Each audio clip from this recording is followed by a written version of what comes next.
Hi dear students, welcome in this video lecture. In this video lecture, we are going to focus on the next topic, and this next topic, these are the chromosomal theory of inheritance in the chapter inheritance and variation. आपण inheritance and variation हा chapter पाहतोय. त्यामध्ये last video लेक्चरमध्ये आपण complete केलं होतं genetic basis of inheritance, आणि आज आपण यामध्ये स्टार्ट करतोय क्रोमोझोमल थिअरी ऑफ इनहेरिटन्स. मग क्रोमोझोमल थिअरी ऑफ इनहेरिटन्स हे पाहण्याच्या अगोदर यामध्ये ज्यांनी क्रोमोझोमल थिअरी ऑफ इनहेरिटन्स झालेला ज्यांनी सांगितलेलं आहे किंवा ज्यांनी याबद्दल इथे डिस्कवर केलेलं आहे त्यांच्या अगोदर आपण थोडक्यात इन्फॉर्मेशन यामध्ये. Chromosomal theory of inheritance explain the Sutton and Boveri. Actually Boveri and sea urchin, this is the living organism you can see here. Boveri studied on this sea urchin, and sea urchin which having the chromosome number 42. These are the 2n is equal to 42 and n is equal to 21. This is the chromosome number presence in the urchin, and Theodore Boveri studied on this urchin. Actually he studied on the urchin, and he was the German biologist and was one of the leading cytologists at the turn of the century. Actually he German biologist आहे, and he studied these अर्चिनचे जे x आहे त्यावरती यांनी study केलं आहे between the 1896 and 1904, and he carried out the experiment on the sea urchin eggs and studied that behavior of the nucleus and chromosome during the meiosis and also after the fertilization. यांनी study केलं आहे. पहा, यांचा study आहे अर्चिनच्या एग्सवरती. Actually अर्चिनचे जे egg आहे these are the हॅप्लॉइड्स. यामध्ये haploid आहे this having the n number of chromosome, and in this urchin this n number of chromosome, these are the 21, and he work on this urchin, and that is the gametes which is having the nucleus. ज्या अर्चिनमध्ये nucleus जो आहे त्या सेलमध्ये, तर त्या सेलमध्ये असणारा जो न्यूक्लियस आहे त्या न्यूक्लियसचं बिहेवियर यांनी स्टडी केलेलं आहे. त्याचबरोबर ज्यावेळेस या अर्चिनमध्ये जे गॅमेट्स आहे त्यांचं फ्युजन होतं त्यानंतर म्हणजेच फर्टिलायझेशन, त्यावरती देखील यांनी स्टडी केलं आहे. ॲक्च्युली जिथे इथे आपण जर पाहिलं तर जी एग सेल आहे these are the haploid cell, and this haploid cell these are produce from the diploid cell by the cell division, and this is called as the meiosis. त्या सेल डिव्हिजनला इथे म्हणायचे मिओसिस. मग यांनी इथे meiosis कसं घडतं, गॅमेट कसे फॉर्म होतात, न्यूक्लियसमध्ये क्रोमोझोम कसे असतात, त्याचबरोबर ज्यावेळेस इथे फर्टिलायझेशन होतं that is the fusion of male and female gamete, how these express, यामध्ये कसे ते एक्सप्रेस होतात, and how these present in or combine the chromosome after the fertilisation. Fertilisation झाल्यानंतर क्रोमोझोम नंबर कसे कंबाईन होतात हे यांनी वर्क केलेलं आहे. यू कॅन सी हिअर, यामध्ये तुम्ही इथे पाहू शकता these are the that cell having the nucleus, this nucleus having the chromosome, this chromosome these are made up of from the DNA. You can see in this diagram, and from the experiment they concluded that or decided that a complete set of chromosome, that is the chromosome in a pair, is needed for the normal development. एखाद्या living ऑर्गॅनिझमची ज्यावेळेस normal development होते त्यासाठी यामध्ये जे complete set आहे, complete set these are the 2n ला यांनी कंप्लीट सेट बनलेलं आहे. 2n म्हणजे काय, which having the 2 set of chromosome. इथे 2 क्रोमोझोम नाही तर 2 सेट ऑफ क्रोमोझोम, ज्यामध्ये क्रोमोझोमची पियर आहे. आता जे 2n असतात, 2n म्हणजे डिप्लॉइड सेल, त्यामध्ये क्रोमोझोमची पियर असते, that is the homologous pair, and this homologous pair these are useful for the complete development of that living organism. इथे कंप्लीट नॉर्मल डेव्हलपमेंट जर एखाद्या लिव्हिंग ऑर्गॅनिझम होते म्हणजे त्या ऑर्गॅनिझममध्ये इथे होमोलॉगस जे पेयर आहे, होमोलॉगस म्हणजे काय, जे मॉर्फोलॉजिकली जेनेटिकली जे सिमिलर क्रोमोझोम असतात त्यांना इथे म्हणायचे होमोलॉगस क्रोमोझोम, आणि यांची जी पेयर आहे these are important for the normal development. This is very important sentence explain the Boveri in his experiment, and the inheritance, that is the factors are found on the chromosome within the nucleus, and this chromosome these are carry the heredity information. Actually यांनी जी theory सांगितलेली आहे chromosomal theory of inheritance, त्यांनी इथे हेच म्हटलेलं आहे. यामध्ये सगळ्यात बेसिक सेंटेन्स आहे की chromosome carry the heredity information from one generation to another generation. आता इथे जे फॅक्टर्स म्हटलेले, फॅक्टर म्हणजे इथे जो रिस्पॉन्सिबल आहे ॲक्च्युली यामध्ये तो क्रोमोझोममध्ये आहे. जो मेंडल्स यांनी सांगितलं होतं की factor that is the something which transfer from one generation to another generation, and these factors these are present on the chromosome, and chromosome these are present inside the nucleus in case of eukaryotic cell. युकॅरियोटिक सेलमध्ये ते न्यूक्लियसमध्ये आहे आणि त्या क्रोमोझोममध्ये हा factor आहे ज्याला आपण आज जीन म्हणतो, and which carry the heredity information from one generation to another generation or from parents to offspring through gametes. And this is the basic statement of this theory, and in which the Boveri explained that the homologous chromosome pair these are needed for the expression of normal development of living organism. And he also explained that the chromosome which carry the heredity information, this is the basic statement explained the Boveri in his experiment. Chromosomal theory of inheritance, this is the contribution of two scientists Boveri and Sutton. Sutton experiment on the grasshoppers वरती Sutton यांनी experiment केलं आहे. And Sutton observation of the meiosis in grasshoppers relate that during the meiosis, that is also called as the reductional division. मिओसिसमध्ये दोन step होतात पहा, मिओसिस first आणि मिओसिस सेकंड. मिओसिस फर्स्टमध्ये क्रोमोझोम नंबर हाफ बनतात, and because of this is called as the reductional division. And he explain that during the reductional division or meiosis first, or that is the in meiosis the chromosome number of the cell these become the half. यामध्ये जे chromosome number आहे ते यामध्ये half होतात, म्हणजेच यामध्ये divide होतात. म्हणजेच यामध्ये जर आपण एक्झाम्पल घेतलं की एखाद्या सेलमध्ये क्रोमोझोम नंबर आहे यामध्ये 46, म्हणजे ह्युमन बिईंगमध्ये डिप्लॉइड सेलमध्ये क्रोमोझोम नंबर आहे 46, तर त्याची ज्यावेळेस डिव्हिजन होतं त्यावेळेस ते हाफ बनतात. आता ॲक्च्युली यांनी एक्सपेरिमेंट केला होता ग्रास हॉपर्सवरती, आणि ग्रास हॉपर्समध्ये क्रोमोझोम नंबर आहे male having the chromosome number and these are 2n is equal to 23, and female having the chromosome number 2n is equal to 24.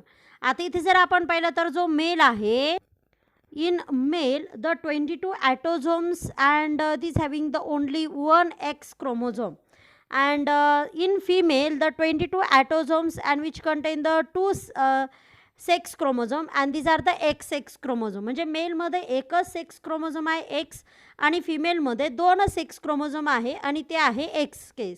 म्हणून इथे क्रोमोझोम नंबर आहे टोटल मेलमध्ये आहे 23 आणि फिमेलमध्ये आहे 24 इन केस ऑफ डिप्लॉइड सेलमध्ये.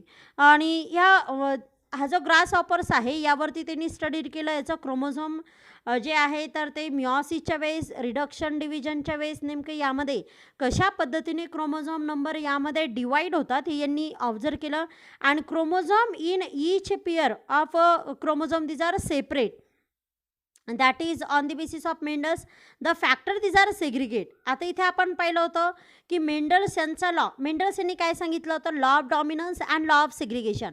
Law of डॉमिनन्समध्ये त्यांनी काय सांगितलं होतं की यामध्ये एक डॉमिनंट एक रेसिसिव्ह, आणि त्याचबरोबर यामध्ये सेग्रिगेशनमध्ये सांगितलं होतं की factor these are segregate. But actually जर आपण पाहिलं तर लॉ ऑफ डॉमिनन्स आणि लॉ ऑफ सेग्रिगेशन ह्या दोघांमध्ये त्यांनी विचार केला होता की यामध्ये गॅमेट्स ज्यावेळेस फॉर्म होतात त्यावेळेस फॅक्टर्स यामध्ये सेपरेट होतात. जे फॅक्टर त्यांनी मानलं होतं, फॅक्टर म्हणजे काय, something these are transfer from parents to offspring, and these actually segregate or separate at the time of formation of gametes. आणि सेम एक्सपेरिमेंट त्यांनी ग्रास हॉपर्सवरती केला, आणि त्यानुसार जसं मेंडल यांनी सांगितलं की फॅक्टर सेग्रिगेट होतात, तसंच यामध्ये त्यांनी सांगितलं की जी क्रोमोझोमची पेअर आहे होमोलॉगस क्रोमोझोमची जी पेअर आहे ती यामध्ये सेग्रिगेट होते, सेपरेट होते at the time of formation of gamete, that is at the time of meiosis cell division. कारण डिप्लॉइड सेलपासून हॅप्लॉइड सेल तयार होते त्यावेळेस मिओसिस सेल डिव्हिजन होत असतं, आणि या मिओसिस सेल डिव्हिजनच्या वेळेस ही जी होमोलॉगस क्रोमोझोमची पेअर आहे तर ती यामध्ये सेपरेट होते. Like a Mendel's experiment. Mendel फक्त यांनी सांगितलं होतं की फॅक्टर सेग्रिगेट होतं, आणि मेंडल्स हे सांगू शकले नव्हते की फॅक्टर मीन्स व्हॉट, बट इथे त्यांनी ज्यावेळेस एक्सपेरिमेंट केला, सेम ऑब्झर्वेशन त्यांना मिळालं, की यामध्ये जे क्रोमोझोम्स आहे, these are segregate or separate like Mendel's factor, and in each gametes receive only one chromosome from each pair. मग एक जर आपण होमोलॉगस क्रोमोझोमची पेअर घेतली तर एका एका गॅमेटमध्ये म्हणजे एक जे हॅप्लॉइड सेल आहे त्या हॅप्लॉइड सेलमध्ये त्या पेअरपैकी एकच क्रोमोझोम यामध्ये जातो. हे त्यांनी यामध्ये ऑब्झर्व केलं होतं. And fertilization restore the full number of chromosome in the zygote. This is the very very important statement explain the Sutton in his experiment. यांच्या एक्सपेरिमेंटमध्ये महत्त्वाचं सेंटेन्स त्यांनी सांगितलं होतं की ज्यावेळेस गॅमेट फॉर्म होतात त्यावेळेस इथे होमोलॉगस क्रोमोझोमची पेअर जी आहे ती सेग्रिगेट होते, सेपरेट होते आणि एका गॅमेटमध्ये एकच क्रोमोझोम जातो. आणि त्यांनी यामध्ये नंतर हे पण सांगितलं की ज्यावेळेस फर्टिलायझेशन होतं, fertilisation that means the fusion of male and female gamete which restore the diploid number of chromosome and that which restore the full number of chromosome in that species. आता त्या लिव्हिंग ऑर्गॅनिझममध्ये म्हणजे ज्यांनी work केलं होतं grass ऑफर्सवरती त्यावेळेस त्यांनी ते सांगितलं की मेल आणि फिमेल गॅमेट यांचं ज्यावेळेस फ्युजन होतं त्यावेळेस यामध्ये जे क्रोमोझोम नंबर आहे तर ते पुन्हा रिस्टोर होतात म्हणजेच यामध्ये ग्रास ऑफर्समध्ये जेवढे क्रोमोझोम आहे तेवढेच त्यांच्या ऑफस्प्रिंगमध्ये असतं, म्हणजेच यामध्ये त्यांच्या जी प्रोजेनी आहे तर त्या प्रोजेनीमध्ये असतं. इथे त्यांनी थोडक्यात जे मिओसिस सेल डिव्हिजन आहे ते इथे एक्सप्लेन केलं आहे की कशा पद्धतीने ते हॅप्लॉइड सेल इथे फॉर्म होतात. सो अशा पद्धतीने अगोदर इथे आपण बोवेरीबद्दल माहिती पाहिली, त्यानंतर सुटोन यांच्याबद्दल माहिती पाहिली. आता Boveri and Sutton combinely explain the chromosomal theory of inheritance. यांनी दोघांनी मिळून यांच्या एक्सपेरिमेंटनुसार यांनी कन्क्लुजन काढून यामध्ये 1902 to 1903 याच्या बिटवीन यामध्ये क्रोमोझोमल थिअरी ऑफ इनहेरिटन्स इथे एक्सप्लेन केलेली आहे. तुम्ही इथे पाहू शकता की सुटोन यांनी काय सांगितलं होतं, ज्यावेळेस त्यांनी एक मेल घेतलं एक फिमेल घेतलं त्यावेळेस त्यांना असं मिळालं की त्यांचं जे ऑफस्प्रिंग आहे यामध्ये क्रोमोझोम्स आहे. लक्षात घ्या, सगळ्यात महत्त्वाचं यांनी सांगितलं होतं की chromosome these are separate, homologous chromosome pair these are separate segregate and also independent assort, that is the assort independently. जसं यामध्ये ॲसॉर्ट इंडिपेंडंटली आपण मेंडल्स यांच्या एक्सपेरिमेंटमध्ये पाहिलं होतं त्या पद्धतीने आपण इथे थोडक्यात समजून घेऊ. आता इथे जर तुम्ही पाहिलं तर हा इथे ऑफस्प्रिंग आहे म्हणजे एक इथे ग्रास ऑपर्स आहे. यामध्ये तुम्ही इथे पाहू शकता लार्ज जे क्रोमोझोम आहे यांची एक पेअर आहे, स्मॉल जे क्रोमोझोम आहे त्यांची देखील यामध्ये पेअर आहे. यामध्ये तुम्ही पाहू शकता की इथे ब्ल्यूश कलरचे एक क्रोमोझोम आहे लार्ज, तो त्याच्या वडिलांकडून त्याच्यामध्ये आला आहे म्हणजेच यामध्ये तो पॅटर्नल आहे. आणि दुसरा जो रेड आहे लार्ज क्रोमोझोम तो आलेला आहे मॅटर्नल, म्हणजे पॅरेंट्सकडून एक पॅटर्नल आणि एक मॅटर्नल यांची क्रोमोझोमची पेअर फॉर्म होते. And these are morphologically genetically same and that pair is called as the homologous pair. You can also see in small chromosome, हे दोन छोटे क्रोमोझोम आहे त्यापैकी देखील एक मॅटर्नल आहे आणि एक पॅटर्नल आहे. इथे तुम्ही दोन्हीही यामध्ये पाहू शकता, इथे ह्या पेअरमध्ये तुम्हाला दिसेल. आणि यामध्ये पहा कलर इथे चेंज दिलेला आहे कारण यामध्ये त्यांना हे सांगायचं आहे की इथे एक मॅटर्नल आहे आणि एक पॅटर्नल आहे. चला त्यानंतर जर आपण ह्या ऑफस्प्रिंगमध्ये गॅमेट फॉर्मेशन पाहिलं तर पहा गॅमेट्सच्या वेळेस काय होतं की हे जे लार्ज क्रोमोझोमची पेअर आहे, ही जी होमोलॉगस क्रोमोझोमची पेअर आहे त्यातला एक क्रोमोझोम इकडे गेलेला आहे. त्यानंतर इथे जर तुम्ही पाहिलं तर ही स्मॉल जी होमोलॉगस क्रोमोझोमची पेअर आहे त्यातला एक क्रोमोझोम इथे गेला आहे. म्हणजे इथे ॲक्च्युली एक्सप्लेन करण्यासाठी दोन पेअर आपण इथे एक्झाम्पल घेतलेलं आहे आणि ह्या एक्झाम्पलमध्ये तुम्ही जर पाहिलं तर ह्या पेअरमधला एक क्रोमोझोम इकडे गेला आहे, ह्या होमोलॉगस क्रोमोझोमची जी पेअर आहे त्यातला एक क्रोमोझोम इथे गेला आहे. पण तुम्ही जर ह्या गॅमेटमध्ये पाहिलं तर दोन्ही कलर सेम आहे, म्हणजेच दोन्हीही पॅरेंट जे आहे तर त्यामध्ये जो पॅटर्नल आहे त्याचे दोन्ही क्रोमोझोम इथे गेले.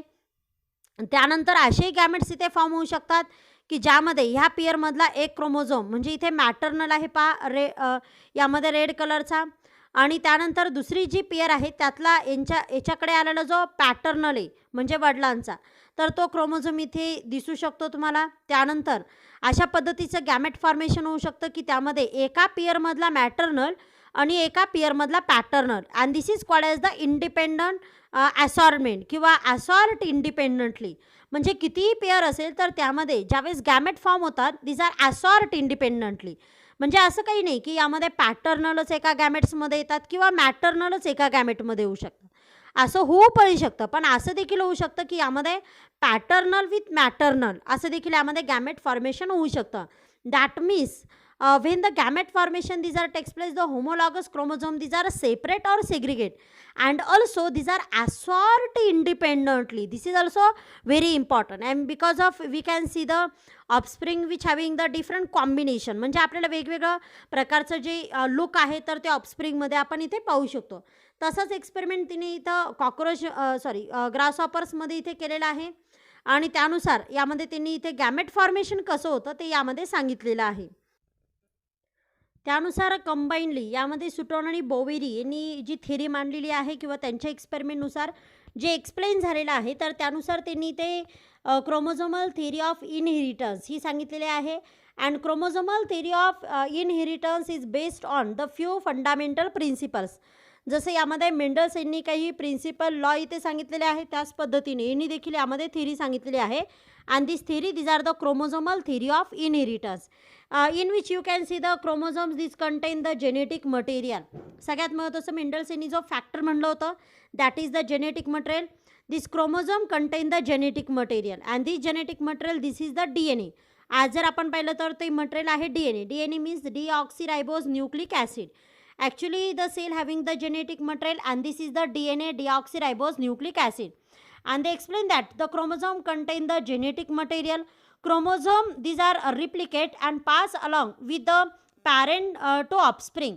क्रोमोझोम हे रिप्लिकेट होतात at the time of cell division, meiosis, mitosis और before in the life cycle of that cell. सेलची जी लाईफ सायकल आहे त्यामध्ये सेल ज्यावेळेस रिप्लिकेशन म्हणजे सेलचं ज्यावेळेस मायटोसिस मिओसिस होतं त्यावेळेस सेलमध्ये इंटरफेज होत असते, आणि त्या इंटरफेजमध्ये जे जेनेटिक मटेरियल आहे ते रिप्लिकेट होऊन यामध्ये जे क्रोमोझोम आहे तर ते यामध्ये डबल होत असतात. क्रोमोझोम दिज आर रिप्लिकेट म्हणजेच यामध्ये त्याच्यामध्ये असणारं जेनेटिक मटेरियल म्हणजे DNA अगोदर रिप्लिकेट होत असतो, आणि त्यानुसार क्रोमोझोम नंबर हे डबल बनतात.